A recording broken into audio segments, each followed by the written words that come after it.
Hi friends, Bommi Siddharth serial promo பற்றி பார்க்கலாம் வாங்க. அதுக்கு முன்னாடி மறக்காம நம்ம சேனலை சப்ஸ்கிரைப் பண்ணிவிட்டு பக்கத்தில் இருக்கிற பெல் பட்டனையும் கிளிக் பண்ணிடுங்க. இங்கே பார்த்தோன்னா நம்ம சித்தார்த்துக்கு வந்து ஐயப்பன் மாலை போட்டாங்க இல்லையா அந்த சாமியார், அவங்க வந்து நேராக சித்தார்த் வீட்டுக்கு வராங்க. இன்னொரு பக்கம் பார்த்தோன்னா ஜார்ஜினியா வந்து எப்படியாச்சும் தமன கதையை முடிக்கணும்னு திட்டம் போட்டிருப்பாங்க. ஆனால் அது எல்லாமே வந்து சொதப்பிடிச்சு கடைசியாக நம்ம இந்த கிழமையோட கதையை முடிக்கணும் அப்படின்னு நம்ம தாத்தா பாட்டி இவங்களோட கதையை முடிக்கிறதுக்கு திட்டம் போடுறாங்க. உடனே எப்படிலாம் செய்யணும் அப்படின்னு சாவித்திரி கேங்கிட்ட சொன்னதும் அவங்களும் சரி நாங்க பண்ணிடுறோம் அப்படின்னு சம்மதிச்சிடுறாங்க. இந்த பக்கம் பார்த்தோம்னா நம்ம தர்ஷினி வந்து ராணி காப்பாற்றி வீட்டுக்கும் அழைச்சிட்டு வந்திருப்பாங்க. மறுநாள் காலையில பார்த்தோம்னா நேரா அந்த சாமியார் வராங்க. அப்ப நம்ம சித்தார்த்து வாங்க சாமி என்ன விஷயம் அப்படின்னும் போதும் ராணி அந்த இடத்துக்கு வந்துடுறாங்க. இங்க பாருமா ராணி, உன் வீட்டுல நிறைய பிரச்சனைகள் காத்துட்டு இருக்குமா, அதனால உடனடியா நம்ம கன்னி பூஜை பண்ணியே ஆகணும். அது சம்மந்தமா பேசிட்டு போகலான்னுதாம்மா வந்திருக்கேன்.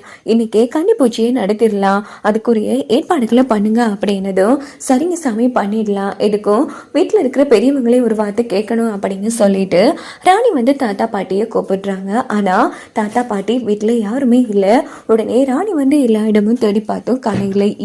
என்னையா வீட்டில் எந்த ஒரு இடத்துலையுமே தாத்தா பாட்டியே காணும், ஆமா எங்கேயாச்சும் போறதா அவங்ககிட்ட சொல்லிட்டு போனாங்களா அப்படின்னு ராணி கேட்குறாங்க. இல்லையே ராணி அப்படின்னுட்டு நம்ம தாத்தாவுக்கு ஃபோன் போட்டு பார்க்குறாங்க சித்தார்த். ஆனால் ஃபோன் வந்து ஒர்க் ஆகுதில்ல. அப்படின்னு பார்த்து ராணி யோசிக்கிறாங்க. நைட்டு தமனாவுக்கு நடந்த மாதிரி இன்னைக்கு தாத்தா பாட்டிக்கு நடந்திருக்குமா, கடவுளே என்னாச்சும் புரியலையே அப்படின்னு ராணி யோசிக்கிறாங்க. என்னம்மா ராணி எங்கே போயிட்டாங்க, அதாங்க ஏன் ஒன்றும் புரியல அப்படின்னு ராணியும் சித்தார்த்தும் ரொம்ப பதட்டமாக இருந்துட்டு இருக்காங்க. இங்கே பார்த்தோம்னா ஜார்ஜினியா சொன்ன மாதிரி நம்ம சாவித்திரி கேங் வந்து ஒரு பாலடைஞ்ச வீட்டில் வந்து சோளக்காட்டு பொம்மை மாதிரி ஒன்று கட்டி வச்சிருக்காங்க. அங்கே பார்த்தோம்னா அதுக்குள்ளதான் நம்ம தாத்தாவை கடத்திட்டு போய் கட்டி வச்சிருக்காங்க.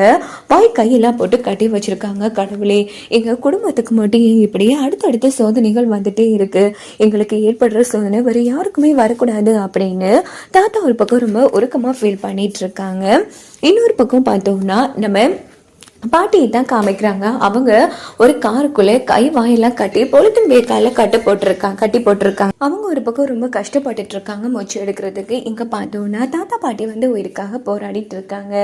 இதே டைம் வந்து என்ன நடக்குதுன்னா நம்ம ராணி சித்தார்த்தும் ரொம்ப பதட்டப்படுறாங்க. சாமி எங்க தாத்தா பாட்டி இப்போ என்ன ஆச்சு ஏதாச்சுன்னு தெரியல சாமி, எதுக்கும் அவங்க வீட்டுக்கு வந்தது நாங்கள் உங்ககிட்ட இன்ஃபார்ம் பண்ணுறோம் அப்படின்னதும் உடனே அந்த இடத்துல நம்ம சாமியாரும் சரின்னு சொல்லிட்டு கிளம்பிடுறாங்க. கவலைப்படாதமா ராணி, கண்டிப்பாக அவங்களுக்கு ஒன்றும் ஆகாது, அந்த ஐயப்பா உங்களை காப்பாற்றுவார் அப்படின்னு. எங்கே பார்த்தோம்னா ராணி சித்தார்த்தும் எல்லா இடமும் தேடிட்டு இருக்காங்க. உடனே ராணி வந்து தர்ஷினிக்கு நடந்த அந்த பிரச்சனையை சித்தார்த் கிட்ட சொன்னது. என்ன ராணி இந்த விஷயத்தை ஏன் நீ கிட்ட ஆரம்பத்திலேயே சொல்ல இல்லை அப்படின்னு சித்தார்த் வந்து போடுறாங்க. பின்ன வீட்டில் இந்த பிரச்சனை தெரிஞ்சா எல்லாரும் பதட்டப்படுவாங்கய்யா, ஏற்கனவே நம்ம வீட்டில் வந்து 1000 பிரச்சனைகள் இதில் இது வரன்னு தெரிஞ்சா எல்லாரும் பயப்படுவாங்கன்னு தான் நான் சொல்லாமல் விட்டுட்டான் அப்படின்னது. சரி ராணி நம்ம தேடலாம் அப்படின்ட்டு சரியா தாத்தாவை மறைச்சு வச்சிருக்காங்க இல்லையா அந்த பில்டிங்க்கே நம்ம ராணி சித்தார்த்தம் போயிடுறாங்க.